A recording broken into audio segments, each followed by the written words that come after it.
Okay, hello and welcome to the very first part of our Minecraft real estate, I guess, lesson. Today we're going to, I've got the real estate checklist here. These are all of the things that you're going to be doing. Today on this video here, I'm going to be going over the first three things here, the first columns here, which, as a matter of fact, is half of the points that you're going to earn for this assignment. So it's very important that you take your time, work hard on this, put your good effort into this, because this is half of the grade right here. So looking at the checklist that I have, the very first step we're going to be doing here, just a few seconds, is creating a folder in Google Drive for the documents that we're going to do in our unit. After we do that, we're going to create a form. We're going to use the 5 basic questions in a Google form. After that is finished, you're going to then go ahead and email that form to me, and then also create a spreadsheet to record the responses. So when you get answers, that will go into your spreadsheet. So I'm going to walk you through all the steps here. And again, anytime I say for you to pause the video and go do something, that's kind of what I want you to do. So please do pause it at that point in time. Go finish and do what I showed you, and then make sure you come back to the video so I can show you the next part here. That's kind of how it works out the best anyways. So we're not going to be creating this form in Google Classroom because you cannot create forms in Google Classroom. We can link forms to it, but we can actually create. So as we've done in the past, where we have go ahead and just made documents in Google Classroom, it organizes it for us. We're not going to be able to do that this time, so we're actually going to have to go into Google Drive and create that there. So I'm going to kind of walk you through this because we don't do this very often. But getting to Google Drive, I'm going to open up a new tab. I'm going to go ahead and click on Show Apps, and I'm going to find the Google Drive app, which is right there. I'm going to take me to my Google Drive, which is so clogged up with a whole bunch of stuff. Yours is probably not near this messy. But what we're going to do first, our very first step here after we open up Google Drive, is to say New folder, and it's going to ask us to name this folder. We're just going to go ahead and name it something like Minecraft Real Estate. And look at that, I even spelled it right. So Minecraft Real Estate, there's our new folder, and once you've done that, just go ahead and open that folder up so we're actually inside that folder. So that's probably a pretty good spot, to stopping point right here. So why don't you go ahead, you can pause the video right now, open up Google Drive, create your new folder, name it Minecraft Real Estate or something like that that you'll understand, and then come on back here and we'll go on and start actually creating our form. So go ahead and do that and come on back.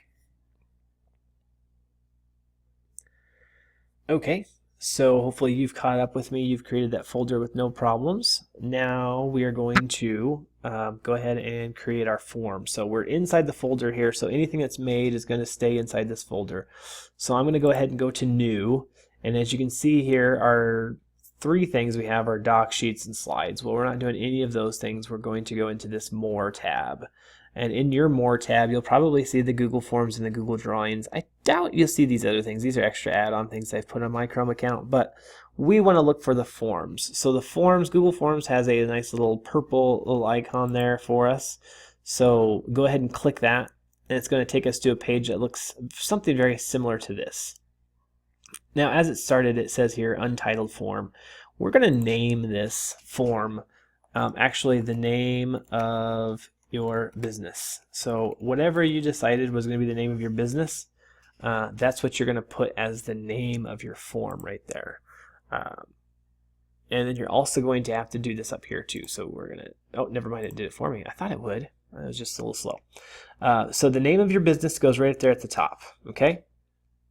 Down below here in the form description, you put like a little thing in here. Something like a nice little welcome message for your customer or something like that. So something like welcome dear customer, I will enjoy making a house for you, something like that.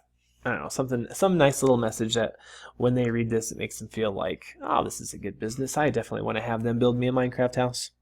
So why don't you go ahead and pause the video now. This is another good stopping point. Create your form, name it with the name of your business, put a little description in there as well. So do those things, we'll come back and then we'll start actually talking about the actual questions themselves. So go ahead and do that. Come on back. Okay, moving right along here. I'm going to probably break down each of these questions and have you pause it after each one and go do this because it's kind of a lot to think about otherwise. So the very first question that pops up right now, this one here, this is untitled question, it's going to default as a multiple choice, so I'm just going to keep it that. Now you can order these around however you want to, so don't feel like you have to do them in the exact same order as me, but after I show you how to make each one, it'd probably be a good idea to go ahead and do that. So now multiple choice, you all have seen multiple choice before. Multiple choice is where you have lots of answers and you can only choose one of them. So remember, one of the big things about this unit is creating questions that go with each question type. So we want to make sure that we don't get ourselves in trouble by letting our customer ask for something that we cannot provide. And so on this multiple choice, this is a very good one here to use when you're asking or talking about how big they want the house to be, because they can only pick one choice and you are the one that's providing those answers, so you can kind of guide them. So we're going to kind of guide them to doing things that we can do and we can handle. We don't want to leave stuff open and potentially make it so that we have to create some house that is just enormous or huge or something that we can't do. So the first question here, this is a good one for size. So come up with some sort of a question asking about how big do you want your house? How tall do you want your house? How many floors do you want your house to have? Something to that degree. You could go in a different direction if you wanted to. You could ask, what do you want the outside of the house, or what color do you want the outside of the house to be? Or what style of house would you like it to be? Something like that. But the biggest thing here is you come up with the answers. And so you do stuff that you can handle. So if you're doing the size, you might want to say like 1 floor. That's not a 1, that's an exclamation mark. My goodness. 1 floor.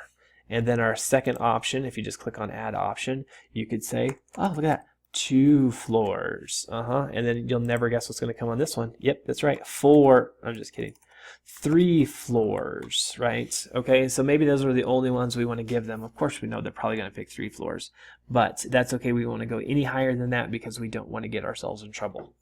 Remember, no basements. We have a flat world and it's not deep enough for a basement, so no basements. So don't even put that as an option. So something like that. So that's a pretty decent question. That doesn't lock me into something that I cannot do. Okay. So why don't you go ahead and pause the video, come up with a nice multiple choice. It could be about size if you want to, or you want to change it up and you have a different idea or a better idea. Please, by all means, go ahead and do that. And then come on back and we'll talk about the next question type. Okay, so hopefully you've got your multiple choice question all kind of figured out and you put that in there. Remember, if you have any questions about something, please ask present Mr. Meyer, who's probably walking around or at his computer right now, and he will definitely help you out with this. So moving on. Over here on the right, we have a whole bunch of different stuff here. Basically, all these are our adding things, and we want to add some questions. So we're going to hit this little plus sign. It's going to add a question, and look at that. It's going to make it automatically multiple choice. Well, we just did a multiple choice. We're not going to do another multiple choice. Remember, I want 5 different types of questions. So if you throw a form at me that has a whole bunch of multiple choice questions, I'm going to give it right back to you and tell you to please follow directions. So we're actually going to pick the next one here. So as you can see, when I click on that, these are the 5 that we're going to do, these top 5. Short answer, paragraph, multiple choice, checkboxes, and drop down. So these are the 5 that we're going to do. Okay, I'm going to go ahead and go to checkboxes next because these are a little bit simpler for us to come up with questions. These are a little tougher. So I'm going to go to checkboxes next. Checkboxes is a lot like multiple choice. Only difference is they can pick more than one option. So in our question, this might be a good one to decide, like, or ask them what blocks they want their house to be built out of. Okay, now I know I should probably not have to point this out, but I'm going to anyways. Now I'm just writing the word blocks, okay, but if you put that on your question and your second grader reads the word blocks, they're not going to have any idea what you're talking about. So please use complete and full sentences. Thank you. Anyways, Blocks is a good one here too, because you're probably going to make your house out of more than one block anyways, and so you might say, what blocks do you want to build your house out of? Pick any 3 or 4 or whatever you feel like. Now you can always go above and beyond this if you want to add some extra stuff when you get to the house, and they say they pick 3 blocks. Just make those like the primary ones, but you could always add a few extra blocks in there if you need to make the house look nicer. So here is what we would do. We would just put like option 1, we would put another option in here, another option in here. You want to give them a lot of choices. So if I'm going to say pick any 3, I don't want to put just 4 choices for them. I'd want to put like 6 or 7, maybe even 8 options, so that they actually have a good variety to pick from. So you don't want to just say, hey, pick any 3 out of these 3 choices, because then that's not really giving them any kind of options at all. So you want to do a lot of different answers on this one, and then like I said, tell them to pick 3 or pick 4 or pick 2 or whatever it is. But the whole point is they have the opportunity to answer more than one, so they can pick something. So you, like I said, you can do blocks, you can do colors if you want to, you could do I don't know, think of something else. I mean, I'm sure that you guys can probably think of a different idea for this type of question. So why don't you go ahead and pause the video after this one, go ahead and make your checkboxes question, and come on back and we'll work on the next one. All right, moving right along now, we're going to add a new question. We're going to go ahead and hit our add question box again. We're going to go ahead and move on to the next one, which is a drop-down menu. Now, a drop-down menu works just like a multiple choice.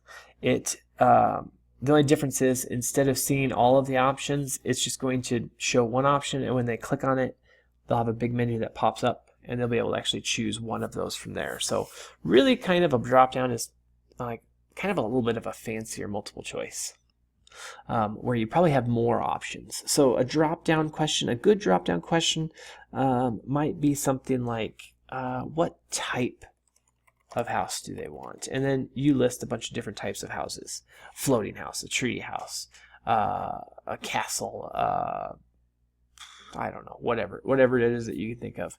Kind of come up with some ideas of possibly of the style of the house or the type of house. You could possibly say, what main color do you want your house to be? List all the colors of the rainbow. They have to pick one. You could say something like, I don't know. I mean, you could even talk about blocks if you wanted to, and say, which type of wood do you want in your house, and list the different types of wood, and they have to pick one of those, something to that degree. So again, this is where they can only choose one answer, so you're limiting their choices based on what you can do. So go ahead, create another type of question for this one. After you're done, come on back and we'll start working on the text questions, which cause us to think a little bit differently. So go ahead and do that and come on back. All right, we are just cruising right along here. I'm ready to add a new question. This time we're going to start working with our short answer in our paragraph. Okay, so I'm going to do a short answer question first. The short answer here, we actually don't come up with any of the answers. They are going to come up with the answers completely on their own. They can type in anything they want to. So this is where we really have to be careful about the question that we're asking, because we wouldn't want to say something like, how tall do you want your house, and make that a short answer text question, because then they could put any number they want to, and we could get stuck with having to create this 100-floor house that's just the enormous thing, and have to go back to our customer and say, I'm really sorry you asked for this, but I can't do it. So be careful with your question here. What I like to do here is you kind of get an idea or a feel for your customer at this point in time. So you might ask them like a little bit more like kind of creative questions, something to the fact of like, you might say something like, what's your favorite sport? Okay. Or you might say something like, what's your favorite activity to do? Or something to that degree, because then when they give you their answer, then maybe you can kind of base or throw something in there like that.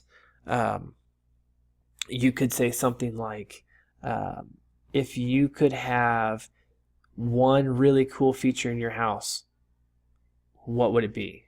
Or something like that. But again, you have to be kind of careful, because they can put anything that they want to on that. So the ones I like to do are kind of ask them things that like kind of about them, like what is your goodness gracious, Mr. Type.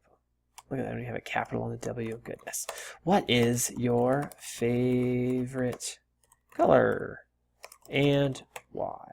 I don't know, something like that. So then they have to actually tell you why. What is your favorite season? Something like that. Then you can kind of base it off that. So this is a good what is your favorite something question. So you ask them to kind of tell a little bit about themselves. So like again, you can kind of base your house, your build on kind of what they like. So hopefully that you make a house that they do like. So go ahead and start creating this question. After you get this question done, we have one more question to go. And look at this, we're almost finished with this form already. So go ahead and pause, create that question, and come on back and we'll finish this thing up. Okay, last question. Here we go. We're going to add another question, and our only one left that we have here is a paragraph question. Now this one is kind of like the short answer text, except for this one they'll have a little bit more to write on this one. So you want to ask maybe a little deeper thinking one. So instead of saying something like, what is your favorite? You might want to say something like, describe what you want your garden to look like, or describe what you want your backyard to look like, or something to that degree. So then they have to actually kind of explain what it is that they want. So this could be like a good describe question. So they're going to describe something. So they're going to tell you about something that they want. So you might say something like, describe what you want your room to look like.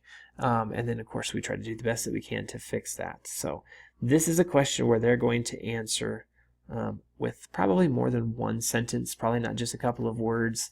Like this one up here, they could probably answer in just 1 or 2 words. This one is probably going to have to be a sentence or 2, if anything. So go ahead. This is our last question that we're going to do. See if you can't come up with something creative for this one. Come on back and I'll show you how we're going to finalize this form, and then you're also going to email it to me. So go ahead and pause the video, come on back, and we'll finish this thing up. All right, hey, just in time, I have one more thing to share with you here before that's something that's very, very important. Do you see this little button down here? It says required. Okay, if you do not check this little tab here, this little toggle switch, they don't have to answer this question. And so then if they fill out this form and they don't answer a question, then you're going to have to go ahead and email them back to ask them to finish the question. So we want to make sure that we click on all of these questions, that they are required questions. So that way, when the student gets to them, they have to answer them. So if they try to submit this without answering, it'll pop up and say, oh, hey, you forgot to answer this question. Make sure you answer this question before you submit. So make sure we get all of these questions marked as required. Otherwise, you're going to be sending some other emails back to your students. Okay. So we should be all done now. Let's double check. We have multiple choice. Good. We have a checkboxes. Good. We have a drop down. Good. We have a short answer, and we have a paragraph. So we should be in great shape. Again, you can kind of mess this around a little bit if you want to. Do you see these little dots? And when I move my cursor over, it turns into these 4 arrows. I can actually drag and I can move the order of my questions around. So if you want to kind of flip them around a little bit, feel free to do that. That was perfectly fine. So I think we're all finished now, pretty much ready to go. We're going to go ahead and click over here to where it says responses. Okay. On the responses thing here, here it says 0 responses. There's a little button right here. It looks like a little spreadsheet button. You see that? It says accepting, well, we have accepting responses, but this says create spreadsheet. We want to click that button. We want to click that button. It's going to say create a new spreadsheet, and that's what we want to do. So then what happens is we get this spreadsheet. So anytime we send this form out to any student and they make answers on it, it's going to actually put their information in just like that. And that's definitely what we want to do. Okay, we want to get that spreadsheet. That's how we can see some answers. We can also see responses here on our form, but I do want you to put this in a spreadsheet as well. So that is definitely something we want to do. We are going to, let's see. Yep, that's Good. Okay, so we have a couple of different things here that we can do. We can kind of play around with up here on the top. The color palette, if you want to kind of change the color of your form, feel free. Go ahead and do that. Just knock yourselves out. Let's see here. In the settings, this is kind of an important thing we want to hit too. We want to make sure we should check this box here where it says automatically collect the respondent Sydney Public Schools username, because here's what's going to happen. You're going to forget who your person is. So if you make sure you collect their email or their username, you can always go back and double check that. So that's something that you definitely want. I also want you to do this. You see here where it says a confirmation page? This is the message for your respondents. So as soon as they submit their form, they'll see this. Your response has been recorded. Well, that's not very personal. We want to make this sound great. We want to say something like, thank you for choosing whatever the name of your business is. Choosing my business, so say the name or whatever. We look forward to making your house, or making your dreams come true, or something cool and catchy like that. So I do want you, and this is a required thing, to change that little message so that you can give them a nice personal message when they are finished filling out that form. Okay. Once this is all done, you're going to go ahead and hit save. That saves all of our stuff, and now you're ready to send this thing. So before we do send it, I do want you to go ahead and pause the video and go over those things that we just did. Remember, I did the making everything ready, required question, creating a spreadsheet, playing with the colors, and then going into the settings and making sure this is checked and changing the message at the bottom there. So those are all the things I want you to get done. Once that's done, come on back and I'll show you how to email this thing. I'm getting a long video here, so we'll hustle this up and get finished here soon. All right, hopefully you got all that done with no problems. We are ready to email this form now. You're going to just email this to Mr. Meyer. You're not going to email this to your student quite yet, because I want to double check, make sure everything is on there the right way and that you've gotten all your points. So when you click the send button, it's going to send. And it's going to say send via email. You can do a link if you want to. You can embed. No. We're just going to send it as an email. And in the to box here, type the name of the person you're sending this to. And so you can see here, if you just start typing in a name, they will fill up with all of your stuff. So if you don't know how to spell my first name or last name, I think you can figure that out. You start typing it in there. Choose me on the list there. You can put in the subject. That's a good important thing to do. You're going to say real estate form. Okay. You don't have to do a message on here because I do know what this is, but I do want you to include that form in the email. That one, I have to click a bunch of links. I can just see it right in your email. I can send you a message right back and tell you if you need to fix anything. So send, put me, put a subject, include the form in the email. Once you're finished, you go ahead and hit send, and it will go right to my inbox, and I will check that out, and I will get back with you as soon as I possibly can. I either send you a message back, or I will just holler across the lab at you. So very good work. You are all finished with this part, and now you are just waiting for my approval to move on to the next. So good work, and I'll let you know.